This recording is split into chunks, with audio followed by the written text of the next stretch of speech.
We are live. Hello, everybody. Welcome to the Rating Show here on the Blue Abroad YouTube channel. We're here after round 10, after the Blues capitulate against the Swans at the SCG. And we are here to go through every single one of them and see where they went wrong and see where they can get better and hope for better days. And we are here with Pommy. Hello, mate. How are we all doing? Full of man flu today. So you've got a very sick, very grumpy Pom. So this should be entertaining. Yeah, same. Yeah, I woke up with very bug. sick as well. So if you've ever wanted to make us snap, I'll warn you. When I'm ill, my tolerance level is 0.1. So I just want someone to tell me anyone can play Jesse Mlop's role tonight. I'll blow up. I'll blow up. I was on the phone with Terry today, and I dropped the most dangerous thing, which was, I think next week's make or break.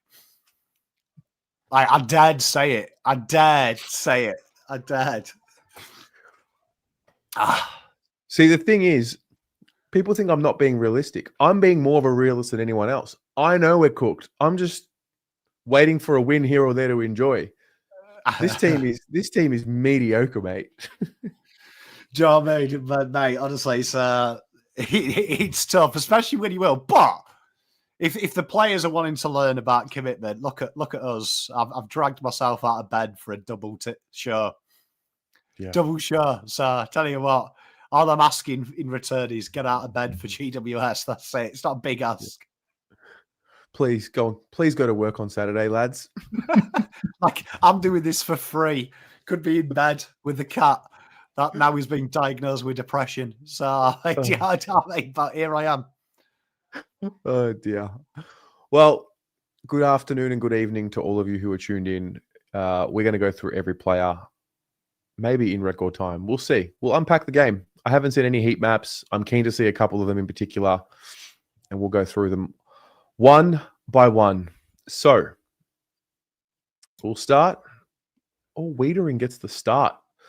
This was a rare occasion where I thought Wiedering didn't find a way to get his job done.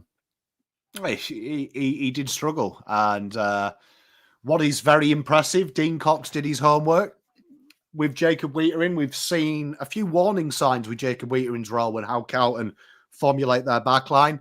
You saw Thilthorpe take him to the goal square against Adelaide. And this week, if you told me before the game that I was going to witness Joel Hamlin tag Jacob Wiedering out of the influence, I would have probably laughed as opposed to laughing now that it actually happened. It was tough for Jacob. Some positives, though. He did get the ball away from goal twice as more than normal, but his influence was really negated this week. And that was really a Dean Cox masterclass there. I like to give coaches, I think coaches, it's easy to criticize coaches. Yeah. It's hard to praise them. I think that's how, especially in my role, you kind of find the things that are wrong and sometimes you forget what's good, but phenomenal performance that was, I've got to say. Yeah. I watched David King talking about it as well, and I was saying, well, how do you negate that 6.2 for Wieders? And he was saying, well, call the bluff. Let Hamlin go wherever. Wiedering can judge the flight of the ball better and just trust that Wiedering knows where the ball's going to land.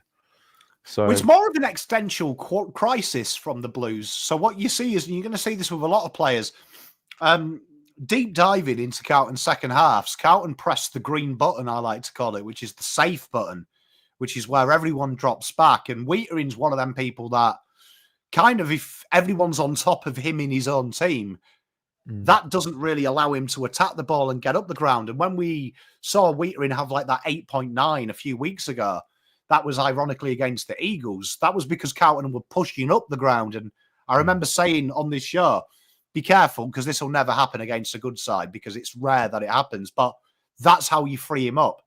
So I didn't watch David King's thing. I did see it in passing, but I couldn't agree with him more. That's a poor thing. Now you want Wiedering to play to his strengths, but you're probably going to hear me say that about 22 other people. Yeah. 6.2 for Jacob Wiedering. Then we get to Jack Silvani, who literally just battled through knock after knock, after injury, after HIA test, after injury. Yeah, Podge Jack. And I don't know if Kingy mentioned it, but I would say that a big part of two roles we're going to see that were negated or changed heavily. I think Jack would be a big part of Wheatering as well. You saw in the opening exchanges, Wheatering, whilst Jack was acting as a blocker at times to try and separate that kind of hard tag. And you look here, for a guy that's played hardly any of the game, pretty impressive. Pretty impressive. Like, obviously, the marks, contested marks and intercept marks, didn't really have.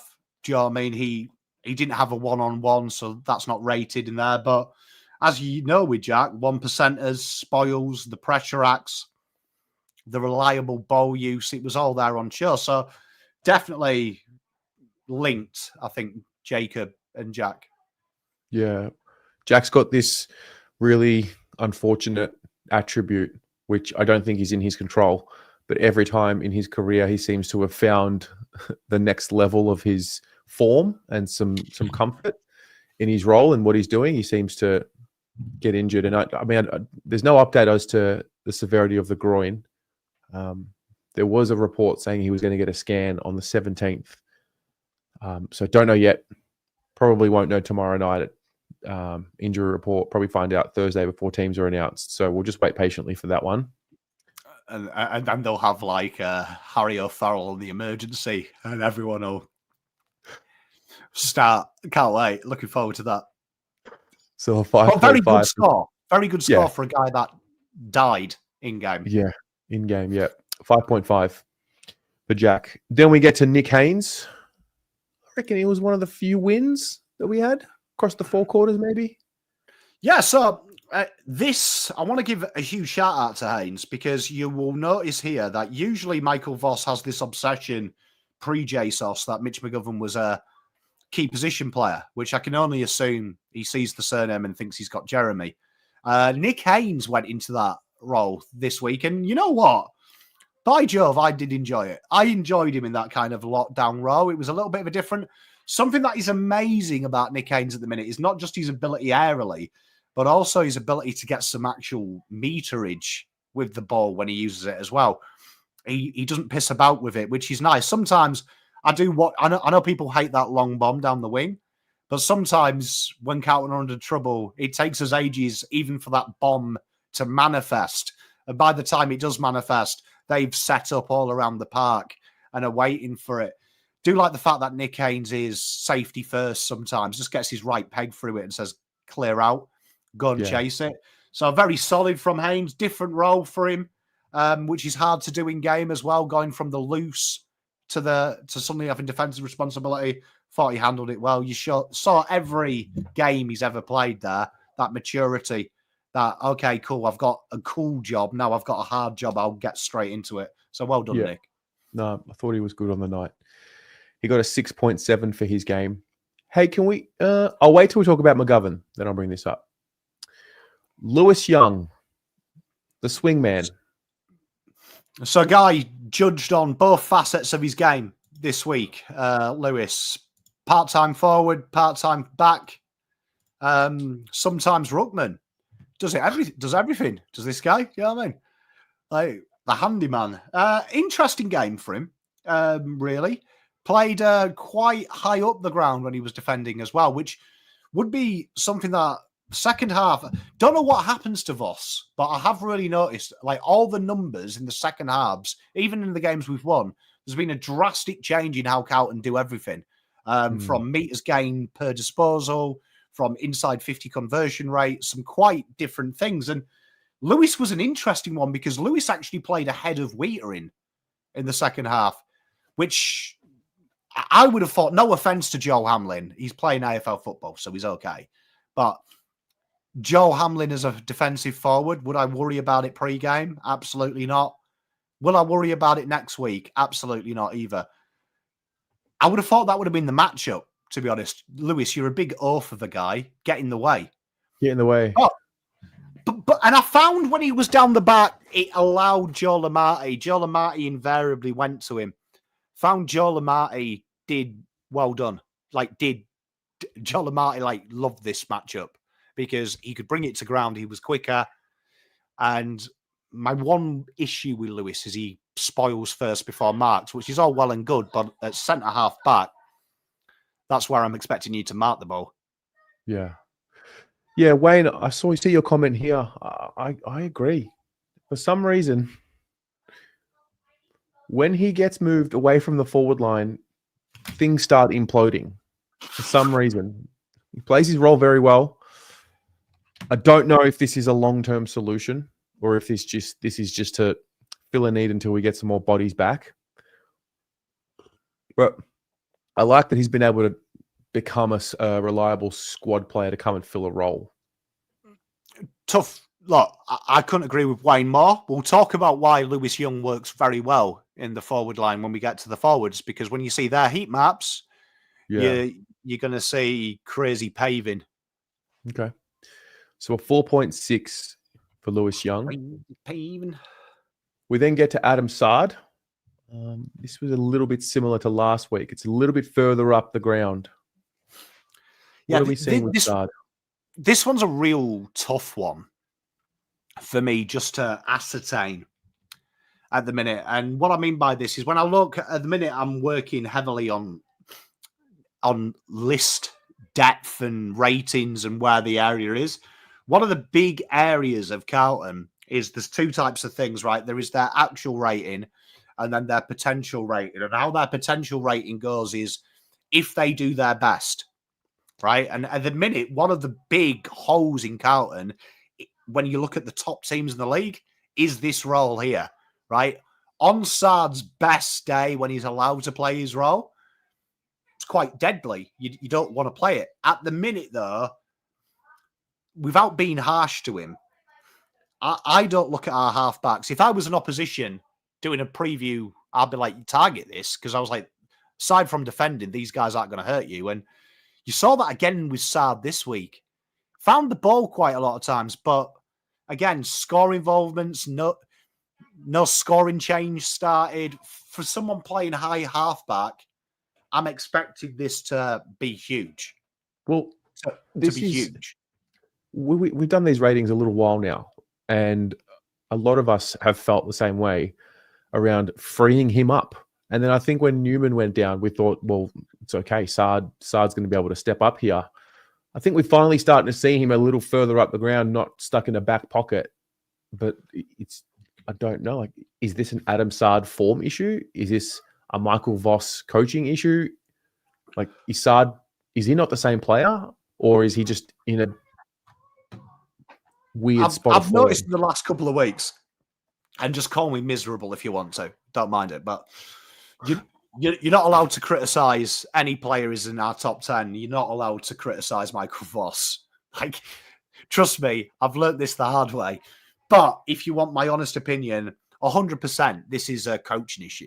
This is a coaching issue because Adam Saad hasn't lost all of his ability. Yeah. At the minute, it's just not working. It's just not working. And the big part of it is just our ability not to use the handball. The handball chains in the second half at times are going up to 2.2 kick to handball ratio. And Saad wants the handball. That's where you see the best of Adam Saad. So it's like usually as well, you look at the disposals to meters gained, which is still below the AFL average, but that would say, oh, okay, this is exciting. He's got the ball, but a lot of them are just dump kicks. So they're not even meters gained with a positive. So yeah, it's a fascinating one. And there is going to be someone we talk about in a minute who is maybe the hub. Okay. 5.4 for Adam Saad. Then we get to Mitch McGovern. Don't know what I expected from his heat map, but I'm a bit surprised to see this. Yeah, so a man that got to keep his role, play loose, which you had to do. Even though Jesus goes down, someone's got to play loose. And the one kudos I'll give Voss is I have seen him in times of yore play 3 lockdowns when one goes down. So I was pleasantly surprised to see at least he kept one one free because that gives you a chance. And although he didn't go crazy, I wouldn't say this was a crazy good game from Mitch McGovern. I felt like he offered the outlet when he needed to. My big umbrage here is Carlton spent an entire half locking down the corridor, right? And then what Carlton do, and it's fascinating, they start bringing players back. So you'll see Elijah sacrificed off half forward. Cooper Lord, interestingly, this week. And I can't wait to talk about him because fascinating his role this week. But he pulls his half forwards to the wing. His wingers become high halfbacks. His actual halfbacks slot into almost like a centre halfback that is on the wide. And Carlton really hem themselves in. Now, that sounds all well and good, but it massively opens the corridor, and that's where Sydney thrived. Did like the fact that Mitch McGovern had that freedom, but he never attacked the corridor in the second half. And even though he had that freedom, that's what we've been praising Haynes for the last couple of weeks. When he gets the ball, he looks for that hit up inside. And he did what he had to do. But again, this is what I mean. These roles here we're talking about. If you go and watch the Collingwood-Adelaide game, it's a great game to watch. Jeremy Howe is playing at fullback at times, and he is starting attacking chains from his intercept marks. But then his halfbacks are killing it. Their turnover game is super strong. This is where a massive development, among other things, is being dangerous here. I know everyone froths our defensive numbers. It's easy to have good defensive numbers when you are playing 14 players behind the ball. Any idiot could do that. Like, you can pick 14 people in chat and we would probably have good defensive numbers if we all stood inside D50. Can you get attacking numbers from it? And that's where we really need to look for. Call me crazy and sick, because I'm probably a bit of both. Go on. I think I'd rather Mitch McGovern play the third tall forward than Lewis Young. Moving forward. I think if you converted one of the other two, stay at home. I see where you're coming from. Because as in, we can be, as in, we can be a bit tall in the back line. That is an argument that's out there. Newman's going to come back at some point, or if not Newman, the next player, if that's the development of Matt Carroll or Lockie Cowan. Like, I'm thinking longer term now. Not giving up on the kind of am giving up on the flag a little bit, but I don't know. It's very up and down with Mitch, and it's very he did it in the first half, didn't do it in the second half. I'm kind of over it. I see where you're coming from. My only concern with Mitch is I know last year he hadn't trained with the forward line, and I know he hasn't trained this year. So I think the club has shelved that forward plan. So, you know where I stand. I don't like seeing that many tolls in the back line. I think the modern day game now is played smaller and it's played quicker off the back line. I think when you've got JSOS and Wheater doing what they do, I think you can afford to remove a little bit of height and add a little bit of sex appeal. The problem is I look at Billy Wilson, 2 good VFL games in 3 years, right? I don't see it. Yeah. Do you know what I mean? I don't see I can't make an argument for you of Lucas Camporelli if they suddenly switch him to halfback. I can't make an argument. If Nick Newman's back, okay, let's talk. Let's talk when he's back. I don't mind Lewis those that stay at home forward, because you'll see what I mean when we see Charlie and Harry. You can see they're desperately craving for something else. Okay. So 6.3 for Mitch McGovern. Then we get to young Matt Carroll.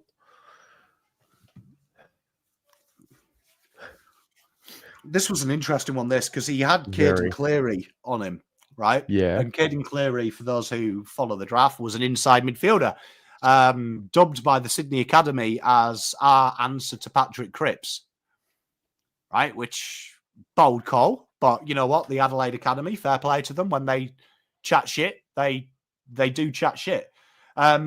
Started his life, because the big thing with Caden Cleary in his draft year, he had no attacking sense. And it's cool that they're playing him forward, because he's starting to learn them little skills, and you see his defensive craft poignantly. It does worry me when they take Caden Cleary very quickly off him.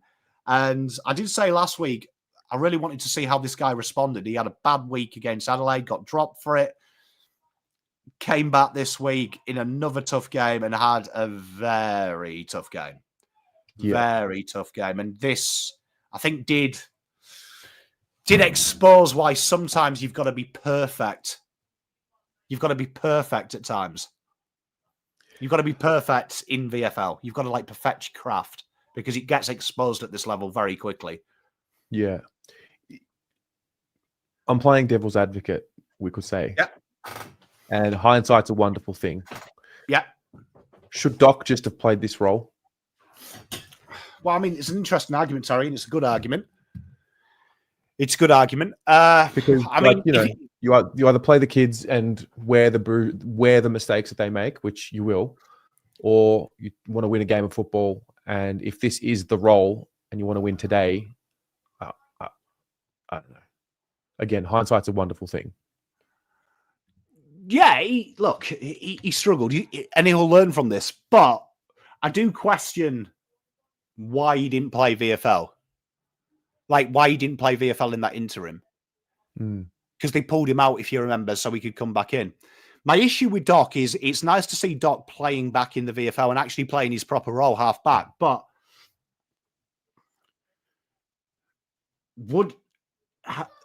who's been sacrificed would be my question, because it's very Saad is the ball user. Yeah. And he's second behind McGovern and Haynes in the terms of ball users, which is weird because the club don't have a small that attacks from halfback. So are they going to change the entire system, which we've been begging for about 2 years, that we do have that? And is it going to be Doc, which I think Doc could do that role, where you're not looking at disposal efficiency, you're looking at accumulation. But then I would counter it. If Doc's just playing the defensive role, he'd get toasted the way he's playing at the minute. So I kind of like him in the VFL because I think he's a standard with experience, which allows the other kids to have less of the pressure. Yeah, I look at this game from young Matt Carroll and I think, is this really good for him? Was this really a good experience for him? I don't know. Is he ready for it? I think that's a tough one. Tough one to answer. I think he's very... I'd like to see him in next week. No, this sounds crazy, but I'm a firm believer that you have a poor game. And you didn't give him the chance of redemption last week when... That's true. Give him the chance of redemption. Let's see what he's about. Because I feel like just dropping him in now and bringing Doc, what's the point? In my opinion, we know what Doc Gibbs is. Yeah. That's fair. Well, he gets a 4.1. We then get to Jordan Boyd, who was the sub, came on, got 2 head knocks. The second one actually concussed him. And I can't imagine it was easy to really rate Jordan Boyd. I can give him kudos, though. So you talked about ball use down the back, right? So he spent 12 minutes in the forward line and did 0. Yeah. I've been making the Zumba joke. He was hard out doing Zumba in that forward line. Hard out. But when he came down the back, there is something that really did impress me. Double the amount of meters gained as anyone else playing that position, usually. So you ask me, how can we fabricate that? He went at 100%, Terry, for 30 meters per touch. Right. Now, if you're not going to run it out the back line, kick your way out of it. This is brilliant. For me, this is where I would be looking. Get him off halfback. You want to get rid of Carroll? Change your setup. One of you defends out of Haynes, McGovern. Boyd will play you at high halfback. Have some fun. Take the game on. But obviously, I'd imagine when you're actually fully knocked out, you're missing a week, aren't you? For sure. Well, he's the first moment he came on, he started in the forward line, right? And correct me if I'm wrong, he played the Blakey defensive role that Lewis seemed to have been playing. Mm-hmm. And then start of the fourth quarter, they shifted that around. Yeah, and do you know what I mean? Like he had like 20 seconds in, if you remember, he delivered that ball in for the goal. Yeah. And then spent like the next 19 minutes just wandering around. And then when he went back to halfback, where he went back to full back to back pocket, you really did see how strong he is. Like how strong he is, like with that kicking. So it's a great option. I do think it's something that Carlton could explore, whether they will or not, because Boyd seems to be out of favour, and I can't answer why that is. Well, we're going to miss him this week, and we're going to miss him. Well, okay, there's this week, then there's the bye. So you would think he will hopefully be available for Essendon after the bye. So you're just going to have to do the old classic, Terry. Just say that he went off with gastro and just skip the HIA. It gets a 4.1. That's the way to do it. Then we get to the middle. We get to Patrick Crips. I already know we're in danger when that heat map looks like that. Yeah, and this is sad. This is sad. This is Cripper just doing everything he can. Yeah, doing everything he can, and I think when you look at that midfield that they played against, and I count Huitt in this, and I count Chera, I think the only one Dean Cox would have added to his midfield would be Crips. Yeah. I genuinely think. I think if you said to him you had to create a dream team from this week, I think Crips would be the only one that he'd pop in. And you saw it. Crips at times had to negate himself. You see them heat maps on the wing. 3 of them touches from kicks when Lewis Young went down back and Carlton deployed Harry or Charlie in the goal square. So they had a wing target. And because Pittinet struggles with marking, they put Crips under the high ball. I mean, I look at this and I think, I mean, I haven't seen Sam Walsh's heat map yet, but I thought this was a Sam Walsh ideal heat map. It is. You want him everywhere, and this is a credit to Crips.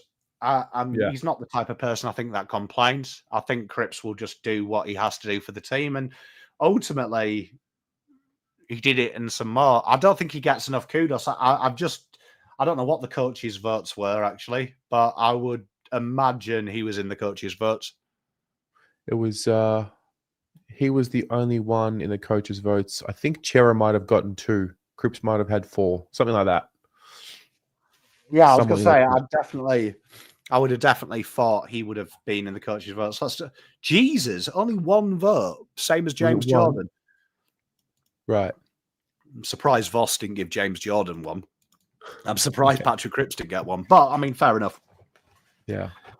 Well, fair enough. Crips, 7.9, did well.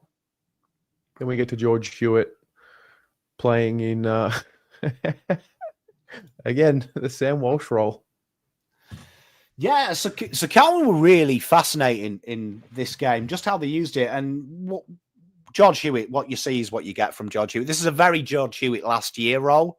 Yeah. I think understated, just getting in the way, being a pain in the arse, and did what he had to do. A real all-rounder. If you notice there, real across the board, the attacking numbers and the defensive numbers, solid.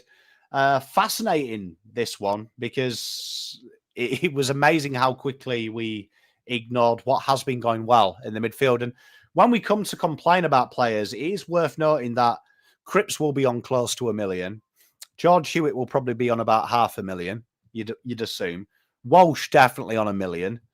Chera, they say he's taking a pay cut, so that will be in line with the Players Association's pay increases. So there's probably a caveat in there, like most players have when they take a pay cut. The biggest scam in AFL: I take a pay cut. I take a pay cut now, but when the pay comes, I get the money back in lieu. So you'd imagine Chera's there. So you've got to look here. Carlton have invested heavily in the midfield.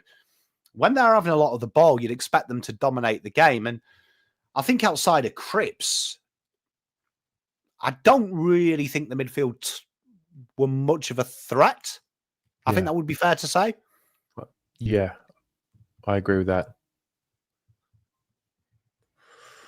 And I think that just sums it up. I love George. It was just a George game. But yeah, workmanlike. Gets a But I mean, what's 6.4. fascinating about this is last year, whoever was at the back of the stoppage, which is George Huitt's role, Chad Warner was targeting. And was there a sick part of me that smiled when I saw Chad Warner run between Saad and Walsh in defensive stoppage, both of them look at each other, and he ran straight at George Huitt and kicked that goal.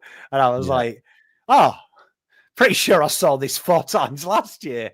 I did have a sick smile, but that's because I'm a the deja vu. The deja vu about the game was such a Carlton way to do it as well, because they made it look like we had learnt our lesson in the first half, and then almost overcompensated in the second half, and all the touches that those two would have had in the first half, they got them all in the second half, plus their second half touches. So, yeah, look, 6.4 for George. We then get to Sam Walsh. I just did not see Sam Walsh have anything close to the right focus in this game. You know what I know? You know what I knew? I don't even know if you want to call it an attempted tackle where James Jordan just spat out of traffic and hit up Peter Adams. And I'm like, Walshy, what are you doing, mate? Like, what's going on? What's happening to him? Yeah, it's fascinating because we had the criticism last week of Walsh that we wanted to see him impact a bit more, and we talked about how he got more on-ball minutes. It's back up to the mid-50s again, where we saw some happiness in the North Geelong game where he was getting loose, and it was fascinating that they'd done the homework, James Jordan. And my one criticism of Walsh is I find around stoppage, defensively, whoever he's on, he loses. And you can see he's more focusing on where the ball is than the man defensively. And then when he's attacking, he doesn't lose anyone. And it's fascinating because Chin Cotter is regarded as one of the best people at not losing people in stoppage. How he doesn't learn from that. And that's probably something he's got to work through. But this week, James Jordan, he was tagged from the first bounce and he was tagged all the way through. There was no change from Voss. No, moving him to half back, moving him to half forward, moving him to the wing, trying to do something to shackle the tag. He kind of left Walsh out to dry. And it's very hard to break a tag like James Jordan. He's got the engine that Crips has got and Walsh has got. So Walsh isn't going to have that fourth quarter spurt as he does. Again, don't want to be overreactionary, and maybe it's just because I'm not feeling well, but I seem to see them work to get Crips free, the teammates. I don't know if they show the same care factor to get Walsh free, the teammates. I'm suspect on this relationship. Yeah, there's so many options you could do because obviously Voss went with his tried and trusted Crips, Huitt, Walsh, Chera. There's maybe an argument there that do you deploy Huitt to try and get him out of the way, act as a blocker. We see that that's something that Collin would deploy quite a bit in Maynard. They'll move Maynard up to the midfield and try and put that gap between a player. To try and free up Nick Dacos. That's one of their strategies. I also look at the coaching here. Like you've got to try and help him. Do you know what I mean? Like you could have flown him out to the wing, half forward, half back. We saw Merritt do that last week. They moved him to half forward. We're about 15 minutes into the first, and that kind of diffused the tag a little bit. It's fascinating how that didn't happen because I feel like Walsh was a big part of a team that likes to play on the outside. You kind of want to fight fire with fire. The irony in what we have just spoken about is that on the siren, he floats forward, gets himself a shot on goal and kicks it. So yeah, and this is it. And it kind of disappoints me because it feels like the first time Voss got a little bit of pushback in the middle. Yeah. He sacrificed Walsh's game a little bit where there was something there in that Geelong game. Something in there where he was on the outside, getting him a little bit of ahead of the ball, have a bit of fun with it. It's a shame we didn't really focus on that this week. Yeah. Anyway, I hope he bounces back. I back him too. 5.3. It's just not going to do it. Then there was Adam Chera, who I don't know how he rates in this game, but yeah, he one of the few that seemed to go on for the 4 quarters, even though he may not have been as damaging, but he did seem to continue on with the intensity deep into that fourth. Yeah, a real metronome, and we're going to see their midfield right at the end of this show because no surprise, 2 of the players, Heaney and Chad Wilder, hit to ruin the end of the video for you. But I reckon if you didn't watch the game, you would have worked that one out between you. But I want you just to notice all the midfielders we've seen. The bottom half of their graph is insane in the terms of a lot of defensive numbers. And when we go and see theirs, notice that one of them has 0 defensive responsibility. And that is how the modern day game is played. I know Bugs Bell hates that phrase, but if we are defining what the modern day game is, it's a lot more aggressive positions in positions that traditionally were 2-way. Let's have a look at Chera. The fact that Chera polled 10 out of 10 for defensive numbers, well, probably when you see his rating, it may surprise you why it's not so high from numbers where we've seen 8.8s from here with these types of numbers. And that's purely, you nailed it, Terry, damage. There's a lot of ball in Huitt, Crips and Walsh and Chera, and not much output. You would have expected a lot more. But this was a solid defensive, holding it together game. Yep.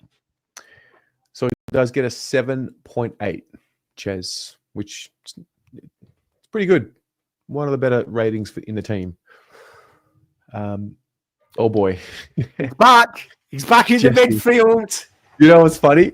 Before the show started, I was like, oh, I reckon I've seen Jesse Mlop more outside of the forward 50 than in it. I can't wait to see his heat map. Take a look at it. This is a fat, like, honest. I don't want to. I feel like I'm on repeat with Jesse Mlop at the minute. But if someone, like, at this stage, I'm feeling like I'm going to send an email to Brian Cook and saying, can I have the meetings of the fucking coaches minutes so I can actually I don't understand it because, look, full caveat, I'm a big Jesse Mlop fan. Watched a hell of a lot of him in his draft. But if you said to me, Pom, where are the worst 2 places you could play him on the football field? Number 1 would be ruck. Why? Obvious reasons. 2, in and around the ball. And I don't understand it. Like, I really don't. And I'll try and find some positives. Look, the pressure acts was strong for a player in this role. He worked hard to chase and be there. But again, the tackle pressure should translate from that amount of pressure acts, which it doesn't. The loose ball gets probably the only thing that could make me excited about this. I can see what Voss is maybe looking at when the ball is on the deck, when it's coming free, try and get it to be used and get it going. But that doesn't even translate as well. When he wins that ball, it's not going into an offensive position. So it doesn't make any sense for me. And this is a role, in my opinion, that if you were coming up with it, we have VFL for a reason. Like, if you want him to learn it, play him in the VFL. Let him learn that. Role in the VFL before you try and it's like they're trying to develop him in this role on the fly in the AFL. And you get found out very quickly, Terry. Like, you get found out incredibly quickly at this level. So if he's not been a pocket forward, this role needs to leave existence. Am I seeing this right? He had 1 disposal inside forward 50. He really did struggle this week. And you know what? I think it's easy at the minute to blame Jesse. But there's the other caveat here that this isn't his fucking role. Yeah. Like, I don't. If he was on the list at any other clubs, I don't for the life of me think he would be playing this role, and I don't even think he would be entertained. No chance. Yeah. It's a tough one. Well, so I mean, we're to wait till tomorrow. But if Fogarty, Williams, Fantasia, Cottrell, these types were available, would you? I mean, we're going to talk about Will White and Francis Evans shortly. There's, I would say, three of the four smalls were not good at all. Their performances were poor. I mean, at the minute, Fogarty probably has the most reliability. Right. But again, he doesn't kick goals, Terry. That's what we were complaining about when he was fit. True. And then you look at Zach Williams. The last thing you want is bringing him back too soon, isn't it? And in an ideal world, you don't see Zach Williams till the bye. You're giving them extra 2 weeks because it's obvious at the minute how important he is. And it's fascinating because we've suddenly changed that forward line because there's no Owies. So now they don't play that traditional stay-at-home player. And that's opened the door to Young and playing a player down the back who's taller. It's fascinating because I do feel like the best person to play the stay-at-home role, if you wanted no running, is this guy. Yeah. And that doesn't exist. So it feels like this one's flabbergasting because if Voss had this idea, I do then ask, why didn't Nick Austin go out and buy someone like this? Yeah. Like, were they pinning their hopes on Fantasia being this person? Yeah, but then I think that's very short-term thinking, isn't it? Because Fantasia's, coughing getting out of a car away from doing a hernia, and he's old. Like, this is... And then I'm thinking, was this Jagger Smith's position? Was that the plan? True. But then I would counter it and go, well, if that makes sense, why are you ruining this guy? Because this guy here, no offense to Jesse, it's now or never. Like at this stage here, if he doesn't hit his straps by the end of the season, the law in averages are saying he may never do it. Yeah. He's out of contract, right? Yeah, and I'm a firm believer that you put yourself up in the best position to succeed. And I don't feel like you are. Yeah. Well, the struggle continues. 3.7. Then we get to Ollie Hollands. I liked his game on the weekend, personally. Thought he was asked to step up in the absence of some senior heads in there. And I actually liked his game. Industrious, which is what I expect to see from him. One thing I will give Ollie some credit for in the last season, when he does go on this wing role, the guy goes sideways more than anyone I've ever seen. Mm-hmm. But we're starting to see him getting a few meters gain, try and get the ball moving forward. That is, in today's game, the most important thing a midfielder can do, a winger can do, is get the ball up the ground, get it away, get it going. And he's doing that. Few things I didn't like with Ollie, and I'm a big Ollie Hollands defender. He was guilty quite a lot of times, particularly in the second, of slowing the games down. And that's where you're looking at the wings. Chera and the wings this week, particularly in the second half, they found a lot of the ball and didn't try and get the game going at the right tempo. And this second half, incidentally, identical to St Kilda. Identical.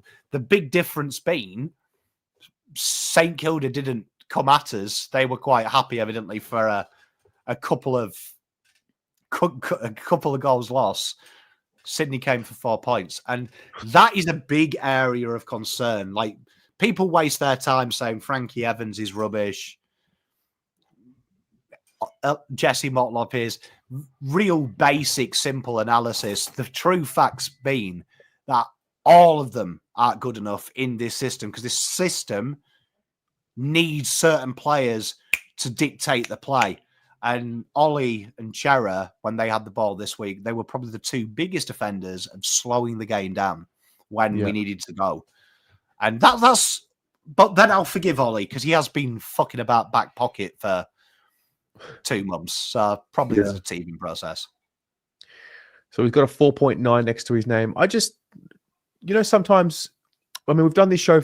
I remember last year we were getting the games with Ollie where he was having his 8 touches or 9 touches or 11 touches, and the criticism was he doesn't win enough of the ball. He's not strong enough. I'm starting to see those games actually pay us back, if that makes any sense. I do see experience starting to be shown in the way that he's playing. Yeah, I mean, look, part of the wonderful thing about football is when sometimes you've got to go backwards to come forwards. The same with anything in life. Do you know what I mean? Sometimes you've got to eat the shit sandwich to become a superstar. And I think Ollie's done that. I'd like to see Ollie have a little bit more. I feel like Voss sometimes, and this is just I've got nothing to back this up. It's just from the eyes. But I think sometimes Voss gets blindsided by the players' penchant for defending. Walsh, definitely.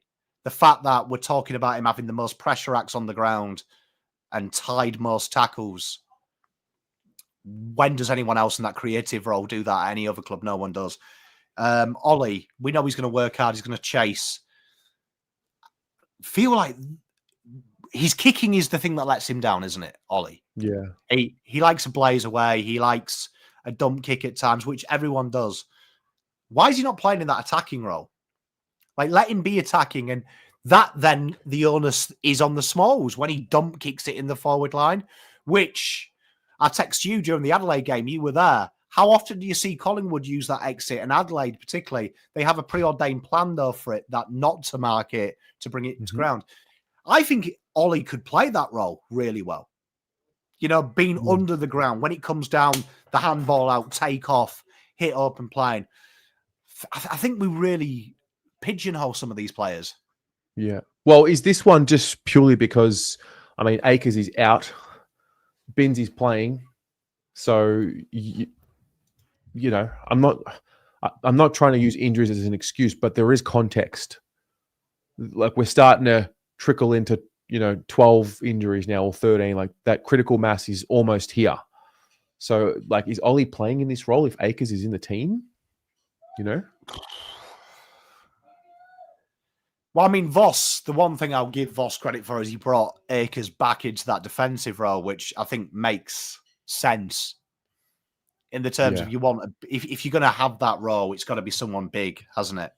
Yeah. It's got to be someone big, and it's got to be someone tall, and it's got to be someone robust. I'd like to see him get a little bit more of that fun role. I genuinely do feel that sometimes he's kind of pigeonholed, isn't he? Yeah. He's pigeonholed as that thing. So it's a shame, but it is what it is, Terry, isn't it? There's not much we can do about it. But I hope to see him get that kind of more exciting role in the next couple of years.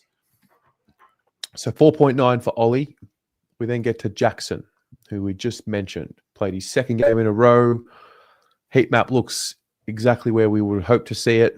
What did you think about this game? Yeah, so in a game that you're looking at a Sydney team that liked, you would have noticed a lot of zigzag kicks from Sydney, come outward to come back in. They really like that kick. Interesting as well, because Blakey was kind of really down from where we'd expect to see Nick Blakey this year. You would have hoped, in hindsight, that this would have helped him out. And it wasn't really the type of game for Jackson. He's not known for his defensive prowess. As you can see, his defense ain't brilliant this week. But I did like his endeavour. Again, both of the wings, well, all the wings don't score well this week because their score generation from the wing was insane. To be fair, they really did do a number on us going out wide. And it's partly because of how they float players through. You look at Sydney, you had Cleary have minutes on the wing. You had Matt Roberts go up the ground. Nick Blakey did. Then Riley Bice goes up there. But then they also are not scared to flow midfielders there. So it was an interesting one. But Binns, as it was, I didn't think we got the ball in his hands enough.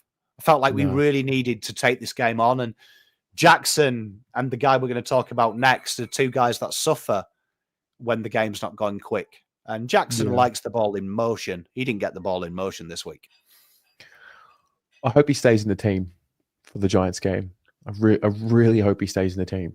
I couldn't agree more with you, Terry. I really hope, just because he's had this is more of a structural game. Yeah. It's not him. I'd love to say this was Jackson Binns being shit, but he wasn't. Yeah, I'm liking what I'm seeing. Then we get to Elijah, who got a negative AFL rating. Yeah, and this is a real disappointing one. A really disappointing one. Give me a sec. You're good. Oh, dear. There we are. Right, let's try that again. Yeah, so this is a really disappointing one because if you had to kind of plot map Elijah's perfect role, you'd probably want this in this type of game. And you saw Carlton try and free this guy up, and he spent the second and third quarter almost following the ball being that extra, which has been Elijah Hollands. I mean, Sam Walsh's role. And Elijah, I said it in my review, his reluctance to put the ball anywhere dangerous really disappointed me. This was an incredible safe game, a real safe game. And I can't tell you how disappointed, like, some of the nonsense I've seen out of this game, and I'm going to be harsh. It's been nonsense. Like the rubbish I've seen about it's Francis Evans' fault, it's Jesse Mlop. Tell me you have no idea about football without telling me. The midfield is where Carlton won and lost this game. It's inability to execute anything in the second half. And Elijah's got to bear the brunt. I'm his biggest fan. But Elijah's ball use was deplorable. And some of the ideas he had, where usually I see him bob it up in the forward line. There was a great passage of play when they finally took the front. We won the ball off halfback. We managed to dribble it up through the midfield. And Elijah got the ball out in space. And Kerno's lost his man. And he's gone into the pocket at high half forward while Kerno's led on his own. And it's like, why would you go sideways, not forwards? Like, this is what you're known for. And then I have to ask the question, is this Elijah? Because I've never seen doing that. Like, my one complaint of Elijah in my draft videos was the guy sometimes had brain farts and thought he was Gary Ablett Jr. and took too much on. This is almost like someone's told him, don't be too ambitious. Don't be too exciting for us. This is where I'd love Elijah to behave like an A-list player and go, you know what, fuck you. You want to play behind me? Nah. I'm going to take the game on. You're going to go my pace. And that's the big difference. Heaney plays loose at Sydney. He told Sydney when he was ready. Yeah. He was like, okay, now's my time. You're going my pace. I feel like the big issue this week and the issue we had last week, particularly against Adelaide, I don't see any of our midfielders or mid-forwards say, now we're going my pace. I'm ready to play football now. You better fucking come with me. Felt like all of them were like, oh, let's just try and move slowly and move up together. And that's where Elijah's strength is. He should be saying, this is the speed we're going. Are you ready? Crips, you better fucking keep up. I'm going this pace. Come with me. And yeah, real bad game from Elijah. Yeah. Uncharacteristically bad, the way he used the ball. Sense of urgency. Yeah. At times I was watching him, it felt like he was playing kick to kick with Ollie in the back garden. Yeah. This is big boy. Yeah. Yeah. This is big boys, Terry. This is the bigs. Yeah. So we get to 4.5. Hurt me, that one. Then we get to Cooper Lord, who... Thank Christ for this guy. I just saw. He got the Rising Star nomination. Oh, my God. Right. Now let's look at two things. Let's look at two things about him, right? Okay. Don't be deceived. That looks like a wingman's role. It's not. It's not. So it's because of how far we had to drop back. We had to drop back. So he is actually playing as a mid-forward, the high half forward, right? So, you know what? Full credit here. And I don't know if I'm assuming it's Voss. So we'll assume. But even though he had no midfield time, the most we've seen around stoppage from him this week. So that's giving him the midfield minutes that I wanted. But the only one in that forward portion of the ground who actually looked like he was wanting to take the game on. Yeah. Wanting to was willing to die out there, covering every blade of grass with a bit of pride. I'm genuinely taken aback he got the Rising Star nomination. Right? Genuinely taken aback because I was like, they'll probably forget about him. So proud that he did it because this reminded me a lot of his Sandy years. Really did remind him a lot of his Sandy years, that when it was a little bit hard, when it was a little bit tough, he was willing to put his neck on the line and say, you know what, look, if I get my head lopped off, I'm going to get my head lopped off, but I'm going to have a go. And if Elijah had played with this kind of vigor, this kind of tenacity, we would have won this game. 2,000%. And that's disappointing, but phenomenal. And look at his numbers. Like, did everything well. Got the ball in the mixer well. Used it well. And you know what? He only went at 50%, Terry, efficiency by foot. This is what I always say. Don't be deceived by kicking efficiency, because when he did turn it over, he turned it over in very easy defendable positions. It's more worrying when it's our halfback scored at 50%. Like, if you turn it over forward pocket, we should be able to fix that. But there were the right kicks as well. He did the right thing. Really proud of him. Absolutely happy for him, especially in the first half. So a 6.4. Yeah, I thought his second half, I know people have said that he dropped down. I thought his second half was, I think, just as impressive as his first, purely because the game wasn't on his terms and he looked like he was trying to get it back. And that's why I'm saying it's easy to blame Pittinet. It's easy to blame Lewis Long. It's easy to blame Francis Evans. But no one cares about them players in reality. The players you care about are your midfield, the engine room. I wish they all had this kind of attitude in that second half. You know what? I'm going to fucking win this game. And he was on his own at times in that forward half of the ground. Yeah. Let's move along. Finish these guys off. Mark Pittinet, first game back, mashed up against Grundy. Took a couple. I don't know how many marks it was in the end. 3 in the end, which was interesting to see from him. But that heat map is the classic Mark Pittinet heat map. First time since 2023 we would see red anywhere but the centre circle from Mark Pittinet. So shout out to you, my little champ. What can you say about Mark Pittinet in this game? Yeah, it's, you know, I don't want to be harsh on him because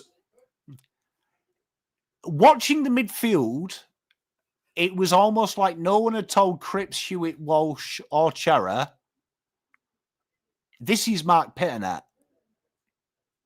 It's not Tom de Koning.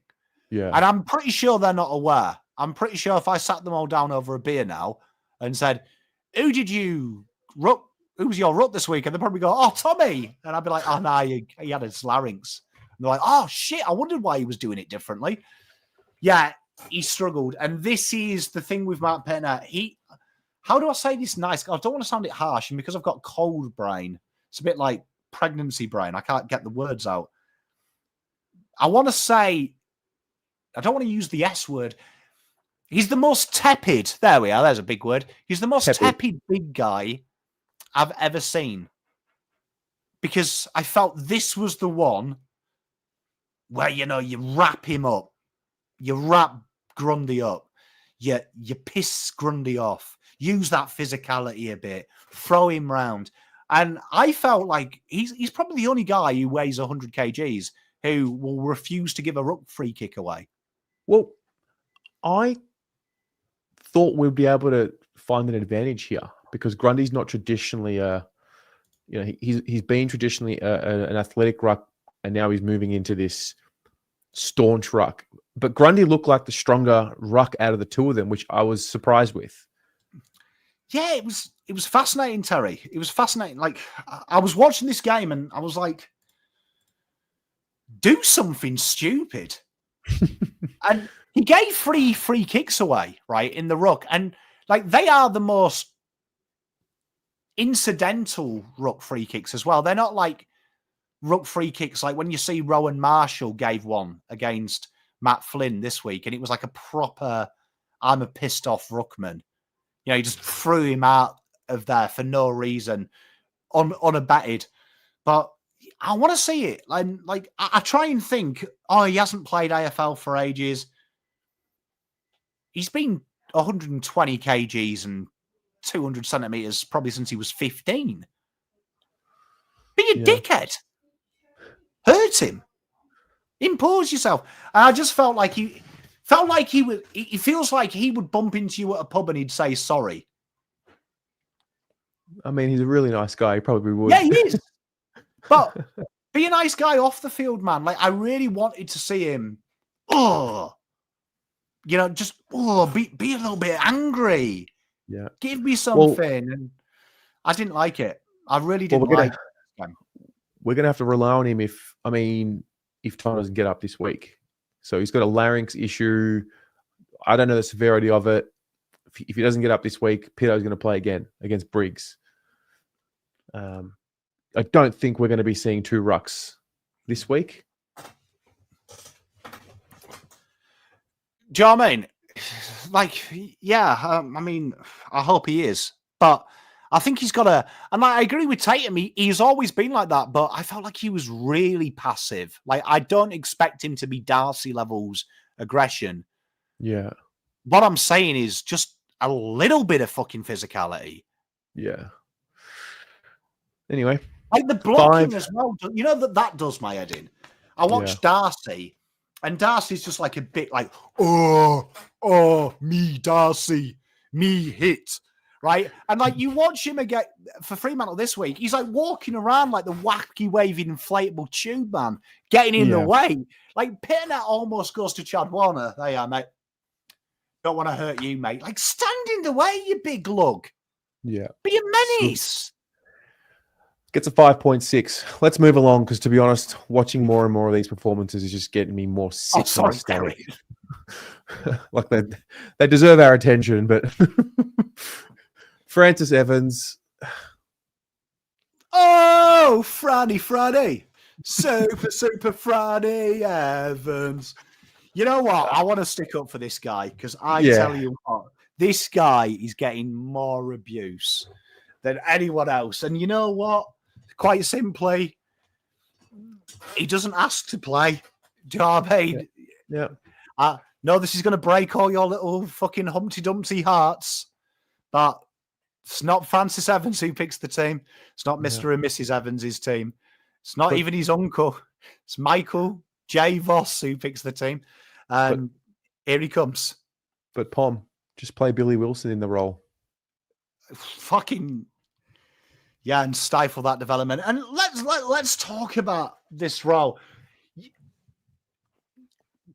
You really saw the limitations of Francis Evans, and it's a real if-only game. So many shots he had at goal. Couldn't hit a cow's ass with a banjo, God bless him. Always 10 seconds behind. It's almost like he's playing the game watching KO, and everyone's playing the game through terrestrial. There's like that slight 2-second delay. Yeah. That's annoying. And I watched this game, and someone asked me the other day, Pom, why don't our small forwards mark? Well, you've got the guy that was taking marks inside 50. He was just kicking like Christopher Reeve after the horse accident, unfortunately. But it's fascinating to watch him because how he shouldn't be there, to be honest. But this will shock you, chat. By nowhere near the worst small forward on the ground this week. Nowhere near it. No. And again, I'd like to think everyone's got a brain. There's a reason why he's playing. And there's a reason why Will White is playing. They wouldn't be playing otherwise. I'd like to think that maybe we just forgot about that on Friday night as to why they're even in the side right now. If it I only had a brain. We just seem to forget why they're actually in the team and the circumstances. But anyway. Oh, Mrs. He gets with fucking hot drinks. He gets a 4.3. You know what? I do want to give a shout out there. His first quarter. Thank you very much, Mrs. Bomb, as well. His first quarter, right, when he did the tagging job on Nick Blakey, Yeah. Some of the finest bit of football I've ever enjoyed from him. I don't know why that role changed. I do. They moved him up to the wing and he didn't follow him. But I didn't mind that just after that. But then I've got to ask Voss. He was the primary target. Why? Like, you got Mlop fucking gasping for air like a fish out of water. Why are you giving that job to Francis Evans? Like, fucking throw Mlop up there. Let him get some goals, bro. 4.3. Then we get to Will White. Oh. Is it because he bleeds blue that he received no criticism for this game? Oh, fuck me dead. Blue bagger, I didn't see any competing here, personally. There's a fascinating thing, and you see it in all bowl spots, in all team bowl spots, right? And that is, if you have a red rosy cheeks at the end of the game, fans will forgive you. Like Will White's at this stage that if he did a Noah Bolter, everyone would blame the pizza. Because he works hard, he runs. But no offense to Will White, some of the leading patterns were appalling. He had the easiest job of all the smalls because he was invariably the deepest or the link. And this is another one where I watched this game back, right? So I've watched this game 4 times because I tried to watch the game a 4th time because I was feeling so sick. I thought if I watch it one more time, the man flu that I've got will realise that I'm an incompatible host and fuck off. It's now settled in. So, Terry, someone needs to explain this to me because to me, I watched this game and I was like, straight away, I couldn't believe I didn't see anyone complain about Will White. Saw loads about Francis Evans, but Francis Evans knows he's not part of Carlton's future. He's a stopgap. I watched this game and I'm like, surely this is logical. You want someone to be the conduit. You've stupidly played Mlop in the midfield. Make him be the conduit. If you still want him to get his hands on the ball, make him the link. Put Francis Evans on a defending role and a gating role. Get him out of the way if that's what you want to do. And have Durden deep, enjoying himself. This role's not Will White's. And again, I feel like this is, again, Voss is blinded by the fact that Will White played halfback, played on the ball, played wing, played forward pocket, played half forward, played outside midfield. Feel like this is a typecast role for him. It's because he does it. And I didn't like it. And there was absolutely no system involved in this. No reason for it. Yeah. He's had a few moments. It's been nice to get him into the team and get some experience into him, and it just wasn't. This one just wasn't his day. And Tatum makes the best point. Shit ground. Yeah. Right? Turf was horrible. Conditions were slippery. This should be the role. The smalls here should be the best players. To answer Josh, you can't watch Matt Kennedy play for the Dogs. Doesn't play in the forward line. He's more of a midfielder. He's playing ironically, Sam Walsh role. So it would be Sam Walsh. He never ever dropped Sam Walsh, unfortunately. Yeah. And Matty always has never played the high half forward role. His best role was in the pocket. Incidentally, where this boy is, our friend Corey Durden, who is ticking along, isn't he? He's finding a bit of a minimum standard. This one was kind of annoying because this is where you really saw Carlton's ball use, because in the opening exchanges when he kicked the goal, you saw it. And Terry, you were at the Adelaide game. What was one thing you noticed? I'll test you here. Question without notice. Yeah. About the altitude on all their inside 50s. I mean, to be fair, I was on level 4. Well, you would have seen it. Did the ball ever come in You your know what eye I've level? noticed? Particularly with that, well, no, I didn't. Particularly with that game, the Adelaide Collingwood game, they just trust Bobby Hill to stay. There's just such a level of trust with each position to stay. They're not trying to shorten the ground. Yeah, there's something super noticeable when you watch Adelaide, particularly. So Adelaide have probably got the best excuse in the league to kick the ball as high as they can, Yeah. as long as they can, because they've got two absolute behemoth giants and one guy that, for some reason, can take a mark in a crowded elevator in Darcy Fogarty. But you watch, it's real flat, it's real low. And the benefit of that is, without getting real technical, the two best small forwards to watch at the moment for like excitement is Collingwood and Adelaide. And you see where we use Will White and we use Francis Evans and Jesse Mlop, they leave their forwards at home and their midfield push right up and behave almost like Mlop and Evans did this week. They sit just behind the forward line, but they really hemorrhage them in. And because it's a low kick, when you make a shit mark or you don't mark it, what happens? Bobby Hill's there doing his little fucking Karate Kid impression and kicking snags. It's what I like about Durden. He runs these things thanklessly. And my one query with the Blues is, can we just lower them a little bit? You don't always have to kick that float. Like, kick it in with a little bit of zip. Kick it like it owes you money. Dirds, solid. 5.6. Still thought he was the only solid. small forward to rate AFL average. Really? Cool. All right. Two more. First one, Harry Mackay. Okay, so notice, right? You'll see this. So we've got here a lot of yellow coming up the wings, which we expect from Harry. This here gave us a real good indication, particularly in the second half, of, I queried it last week, are we a three forward system by accident? Is Lewis giving us that? And that's why you saw it this week. You really saw Harry and Charlie kind of die in the second half because they were almost operating in the same areas of space again, which is Lewis Young's like you know, when you like put two magnets together and they pull away, it's almost like Lewis Young is that magnet and pushes them away and says, you go and play in your own little area. I'll lock this baby down. Oh, look, yeah. Yeah. And makes me think, is it a three forward system? Could be. But Harry, exactly what you say, Mark's really strong. Again, look at that. We talk about generating shots. Carlton's key forwards between them have a very low percentile of shots that go from inside 50. And we'll talk about that. But there is one stat at the minute that is worse than 2018.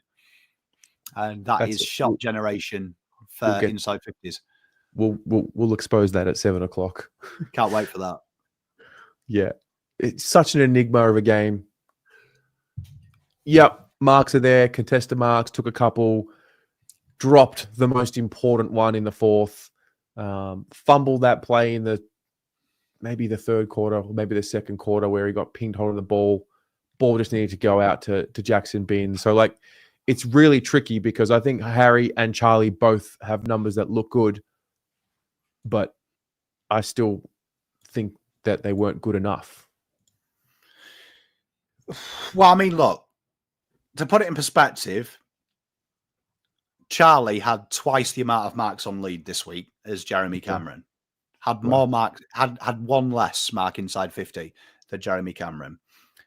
But then you look at other clubs. Carlton are the only club in the AFL this week to have two forwards in the top 10 of players that have had marks inside 50. Yeah. So what this game style should tell you is having two forwards that kick 5 goals between them. They need to double that for us to be super competitive. That's unsustainable. Especially when you pay them that much.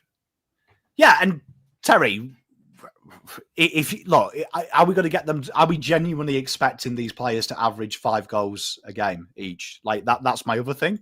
You have to have other opportunities to go, haven't you? So are we expecting both of these to kick 115 goals a year? But at the minute, our inside 50s is requiring them to kick a lot of that. Yeah. Well, Harry gets a 6. Charlie. Oh, yeah, wait, let me just get Harry's heat map up. Yeah. So you see how often they operate in the same avenues of space? Yeah. Where last week, you saw something totally different. And that's sad.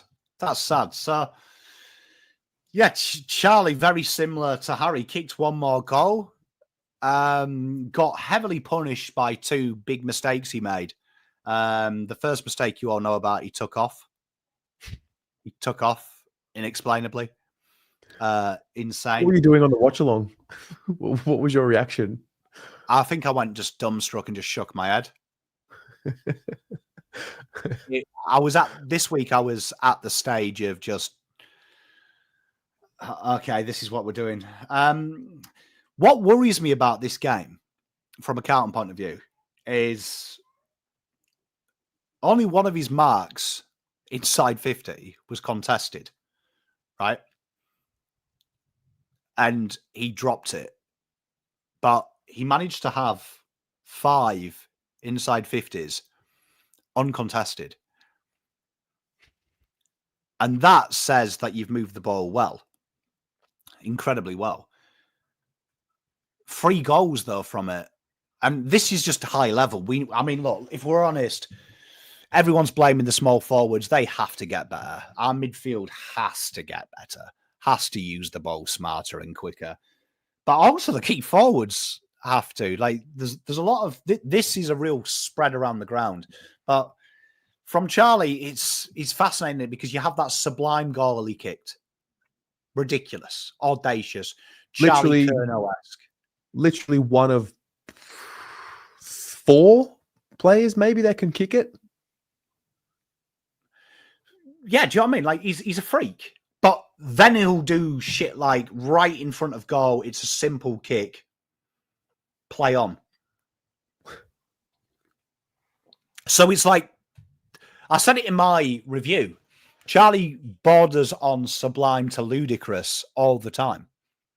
And then you've got to ask yourself, is that pressure on himself? Like, just to try and get it done? Is that a lack of accountability? Because you could say that goal, not pinning the blame on Charlie, because it's not Charlie's fault. Like, no. He's one of many.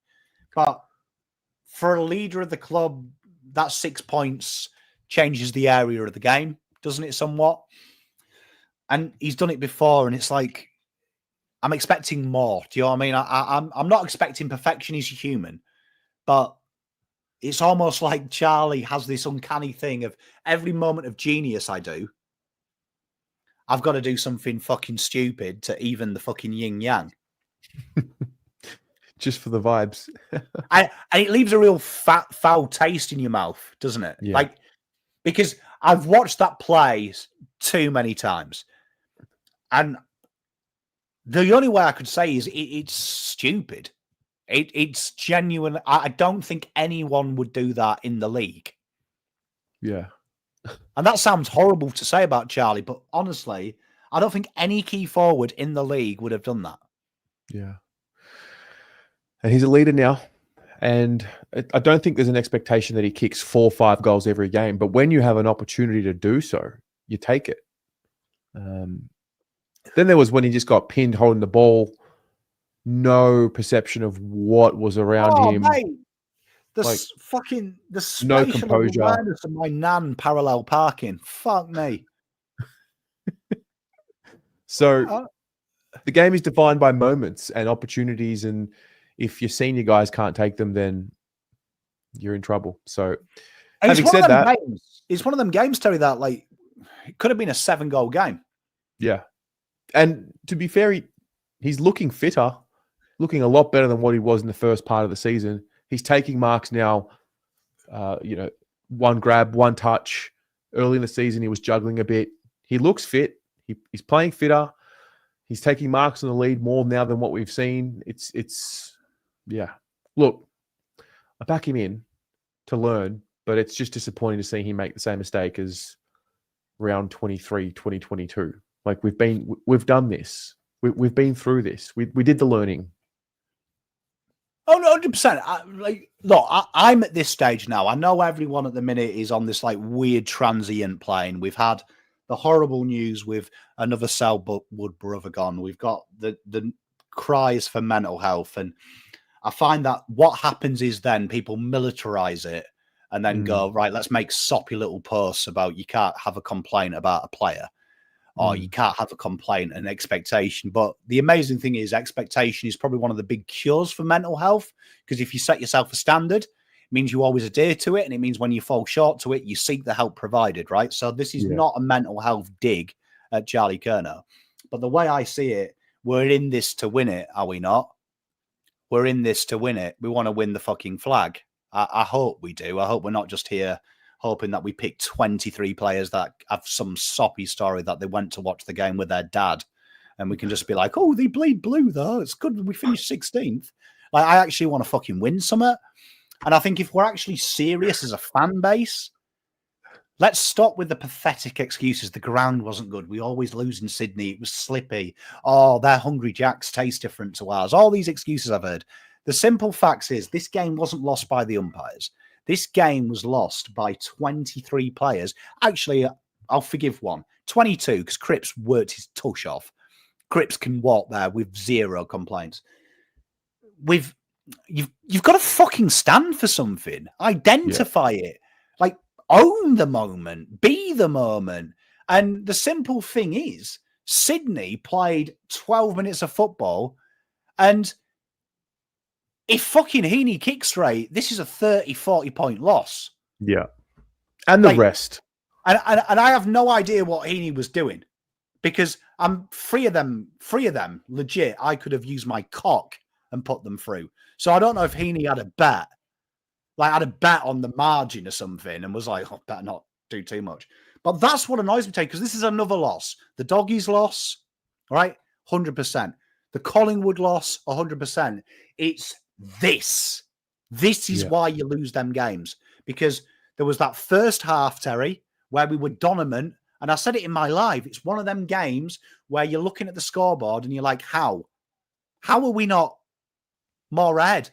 And then I have to watch Sydney's fan cams, Riles, Macca, going, fucking hell, this is a huge result for us in the first quarter, because the way we're playing, we should be 5 to 10 goals down. And I'm like, that's the difference. Well, when the game's there, I've got Charlie fucking thinking about what he's going to say in the bar at the end of what he was thinking when he kicks that goal. I've got Chera going, oh, I had 35 touches, boys. This is good. Like, that's it, Terry. You've got to make hay while the sun shines. And in a league so tight as this, Terry, like, look at the team ratings. You just have to look at how they take each and every opportunity for granted. And the difference between the good to the great and then the great to the actual best, there's just such a respect for every single opportunity that's given to them. And sometimes want to layer eyes, sometimes they just, I mean, the lack of urgency gets brought up a lot. But, to answer Tatum's point, right, I'm not denying it. It's 100% on the players and the coaches, right? But you also set the levels of acceptability, of drivability. Yeah. So for me, when I see mindless posts of Evans is a hack, Evans is a dud, that's not, for me, that's like, you might as well put this. I'm burning my membership because I don't care about Carlton Football Club. Because you're making it incredibly easy for them not to be accountable, and just drop Evans and everyone's like, oh, he's gone. Hopefully we pick Liam McMahon up and that'll make everything good when we finish 16th, right?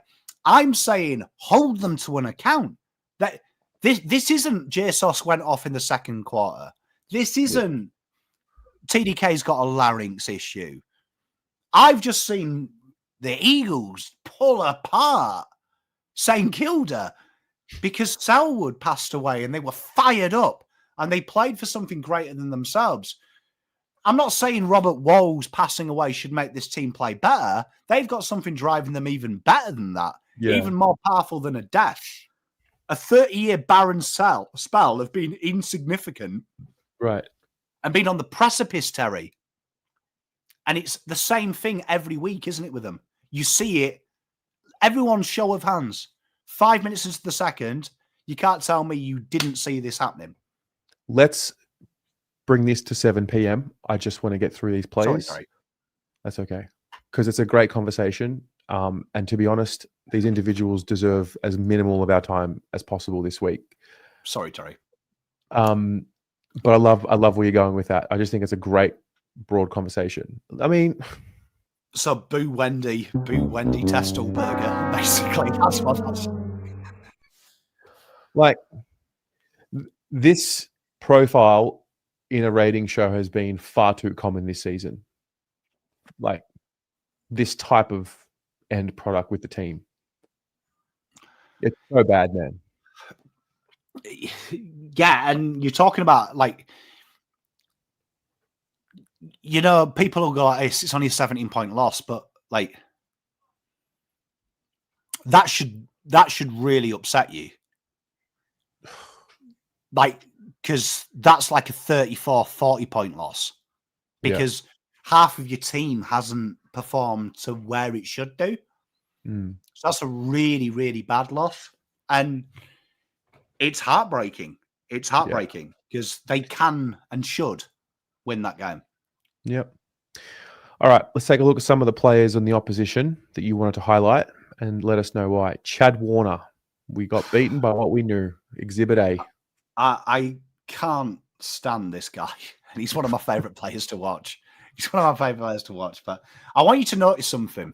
Look at the bottom half of that rung. Pressure acts, tackles.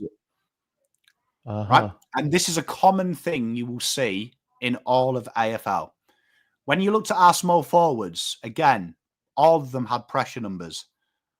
Chad Warner, 0 defensive craft. Just go out there and do what you do. So again, play to your best abilities. And what do? James Rowbottom looks sexy, plays like a thug. James Jordan looks sexy, plays like a thug. Their lack of ability to win ball is made up for their defensive craft, and it allows this guy to do what he wants when he wants. And I've watched Chad Warner a lot because some idiot managed to get him in our dynasty draft, and I got him for fuck all. And the guy's been dog shit. And lo and behold, plays my team, and he's had a career best score. But this is it. The lack of ability to understand this role is really alarming. Yeah. Well, he got an 8.2. Phenomenal. Will be next. This could have been one of the all-time games that we've seen from any player. So there's some things that go against him, right? So this game, if he'd gone at AFL average for scoring efficiency, would have been a 9.7. So our algorithm punishes you for being wasteful as well. And look at these numbers here. And see that red in the half-forward line, and notice all of our midfielders were kind of like that's in a mirror, and they were on the defensive side. This is where Carlton's next evolution is. If it's Walsh and someone else, we really like the Geelong game. Walsh and Crips being the ones that overlap the midfield, got into that forward half of the ground. It's why it's so damaging. And that second half was as good as a half. Quarter 3 from this guy. Things are gods. Well, but he's even like, he's literally in 2 areas of the ground. It just looks so simple, but he's dominated it. Yeah, and so many people like downplayed Sydney, and I'm so glad it's on camera, me saying, don't think this is a walk in the park. They're a good football side. Yeah. Some people were saying, stop these two, you win the game. Not true, because Carlton had other problems in this game, and eventually that negated the plan for Heaney, and as they were trying to put out the spot fires they were starting elsewhere. And that's a real shame. And that second half, I don't know what I know Voss said we had a plan for him. Honestly, I said it in my review. I'm assuming the plan was watching highlight reels and Voss going, why can't any of you cunts be this guy? But like Grant says, for some reason, Carlton are stuck in an old logic of everyone must defend, everyone must tackle. And the case is nowadays in today's game, the top aggressive players some of them have zero defensive responsibility. And Yeah. you saw what happens when you try and play two-way runners and They overcome it. a downhill skier, as they always say. Like, now the biggest compliment in the AFL is probably be a downhill skier, because invariably they're the best players in the league. Yeah. 8.7 for Heaney. Is it because of the misses? Yeah, man. Like, some of them nines? as well. Like, he missed 2 in a 98%. Right. Spot on, Grant. It's heartbreaking, isn't it?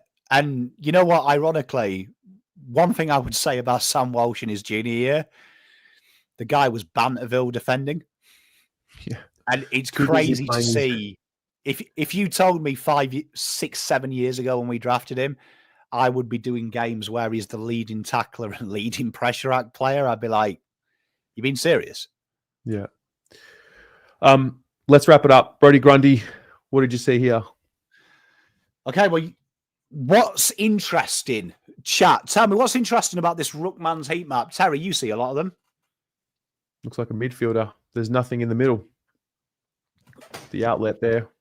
And this is Dean Cox showing his ruck expertise. And one thing that it's actually Dean Cox's heat map. Literally, it's a Dean Cox player heat map. One thing I've been very impressed about Sydney, and it's something that I don't think they're as cooked as people say. So I'm genuinely not upset about losing to Sydney in the terms of I think they're a good football side, and I think they've been in games. But one thing I've noticed this year is his ability to create a plan for a ruckman has been another level good.